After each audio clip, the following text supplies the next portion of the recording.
तालाबपुर गांव में बल्लू और बलराम नाम के दो युवक रहा करते थे। वो दोनों कोई काम धंधा नहीं करते थे, बल्कि वो गांव में चोरियां किया करते थे। उनकी हरकतों की वजह से सारा गांव परेशान था। वो सुबह से लेकर शाम तक कल्लू चाय वाले की दुकान पर बैठा करते और किसी न किसी के घर पर चोरी करने की योजना बनाते। बलराम और बल्लू कल्लू की दुकान पर बैठे हुए चाय पी रहे थे। क्यों भाई, ऐसी क्या आफत आ गई? अच्छा खासा तो गांव है हमारा। तू समझ नहीं रहा बल्लू, गांव के सभी लोग जान चुके हैं कि हम दोनों चोर हैं, इसीलिए कोई हम दोनों को सम्मान नहीं देता। अरे सम्मान का क्या अचार डालेंगे, हमें तो बस पैसे चाहिए। बेवकूफ कहीं के, मैं तुझे कुछ समझाने की कोशिश कर रहा हूँ, लेकिन तेरी खोपड़ी में मेरी बात फिट ही नहीं बैठ रही। बल्लू, गांव के सभी वासी अब हमसे बहुत चौकन्ने हो गए हैं। पिछले एक हफ्ते से हम जिस किसी के भी घर में चोरी करने के लिए घुसते हैं, उस घर का कोई ना कोई सदस्य हमारा स्वागत करने के लिए पहले से ही बैठा होता है। बात तो तुम्हारी बिल्कुल सही है बलराम, लेकिन हम जाएंगे कहाँ? हम दोनों के पास जो कुछ बचे कुचे पैसे थे वो तो समाप्त हो गए। तभी वहाँ पर गांव का मुखिया आकर कल्लू से बोला, अरे कल्लू भाई, कल मेरी बिटिया की शादी है, मैं तुम्हें न्योता देने आया हूँ। आखिरकार तुम हमें कई सालों से अपने हाथ की बनी हुई चाय पिला रहे हो। मुखिया को देखकर बल्लू खुश होते हुए बोला, ये क्या मुखिया जी, सिर्फ कल्लू भाई को निमंत्रण देंगे, हमें और बलराम को निमंत्रण नहीं देंगे? तुम दोनों तो मेरे घर के आसपास भी मत भटकना। भला ये क्या बात हुई मुखिया जी, हम भी इसी गांव के वासी हैं। तुम दोनों इस गांव के वासी होने के नाम पर कलंक हो। याद रखना, मैंने सिर्फ तुम दोनों की सेवा के लिए ही घर के बाहर लठैत बैठा रखे हैं। अगर तुम दोनों मेरे घर के आसपास भी दिखाई दिए तो मैं तुम्हारी हड्डियां तोड़वा दूंगा। इतना कहकर मुखिया क्रोधित होकर वहाँ से चला गया। ये मुखिया पता नहीं अपने आप को क्या समझने लगा है। सही बोल रहे हो बलराम, ये तो कल्लू भाई के सामने हमारा अपमान करके चला गया। माना कि हम दोनों चोर हैं, मगर हमारा भी कोई सम्मान है।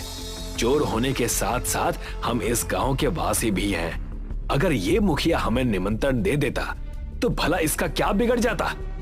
कोई बात नहीं बलराम, आज रात हम दोनों इस मुखिया के घर पर ही चोरी करेंगे और इसके उन लठेतों को भी देख लेंगे जो इसने हमारी सेवा के लिए बैठा रखे हैं। रात के वक्त बल्लू और बलराम मुखिया के घर के पास पहुंचकर चौकन्नी नजरों से इधर उधर देखने लगे। मुखिया ने अपने घर के बाहर कुछ आदमी बैठा रखे थे जिनके पास लाठियां मौजूद थीं, मगर बल्लू और बलराम छत पर चढ़ने में माहिर थे। कुछ ही पलों में वो दोनों मुखिया के घर की छत पर चढ़ गए।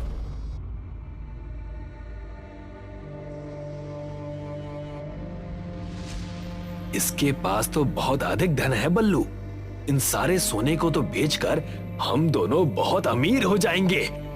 मगर बल्लू के दिमाग में कुछ और ही चलने लगा। बात तो तुम्हारी सही है बलराम, लेकिन सोचो, कल मुखिया की बेटी की शादी है।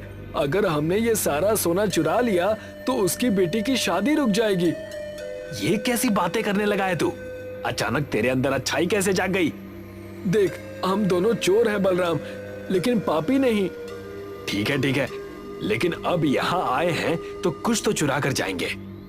तभी बल्लू की नजर तिजोरी के साइड में रखे एक कड़े पर पड़ी जिसमें हीरे ही हीरे जड़े हुए थे। खाली हाथ नहीं जाएंगे बलराम, हम दोनों इस हीरे जड़ित कड़े को लेकर जाएंगे। मान गए तुझे मेरे दोस्त। बल्लू ने जैसे ही कड़ा उठाया तभी घर के अंदर बाहर सायरन की आवाज गूंज उठी। अजीब बात है बल्लू, हमने जब इस सोने को हाथ लगाया तो सायरन नहीं बजा, मगर जैसे ही इस कड़े को तुमने उठाया सायरन बज उठा।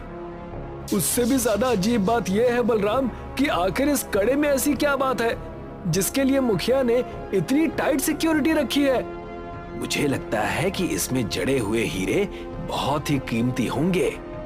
तभी बल्लू और बलराम के कानों में बहुत से लोगों की जूते की आवाजें टकराई। लगता है वो सब इसी कमरे की ओर आ रहे हैं। अब हम क्या करें? अगर हम दोनों पकड़े गए तो मुखिया हम दोनों को जिंदा नहीं छोड़ेगा।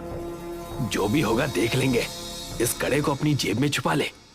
तभी वहाँ पर मुखिया अपनी सिक्योरिटी को लेकर आ गया। वो बल्लू और बलराम को देखते हुए क्रोधित होकर बोला, देखते क्या हो, पकड़ लो इन दोनों को। वो कड़ा मुझे किसी भी कीमत पर चाहिए। बल्लू और बलराम भागने में भी माहिर थे। वो दोनों बहुत फुर्ती से वहाँ से भाग गए, मगर वो दोनों इतने घबराए हुए थे कि वो शहर की ओर नहीं बल्कि जंगल की ओर भागे। भागते भागते वो एक बड़ी सी नदी की तरफ आ गए। लगता है हम दोनों घबराकर उल्टी दिशा की ओर भाग आए। सही कह रहा है यार, अब क्या करें? लगता है इस बार हम दोनों पक्का पकड़े जाएंगे। तभी बल्लू और बलराम की नजर मुखिया पर पड़ी, जो बहुत से गार्ड लेकर उनकी ही तरफ आ रहा था। बल्लू, तुझे तैरना आता है? हाँ हाँ, मुझे तैरना आता है, लेकिन इतनी बड़ी नदी हम कैसे पार करेंगे? जो भी होगा देख लेंगे, फिलहाल तो अपनी जान बचाओ।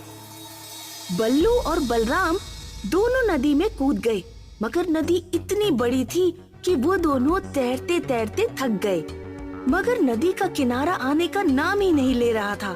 तभी एक बहुत बड़ा मगरमच्छ उन दोनों के सामने आ गया। हमारे साथ तो वही हो गया बलराम कि आसमान से गिरे और खजूर पर अटके। ये मगरमच्छ हमें नहीं छोड़ेगा।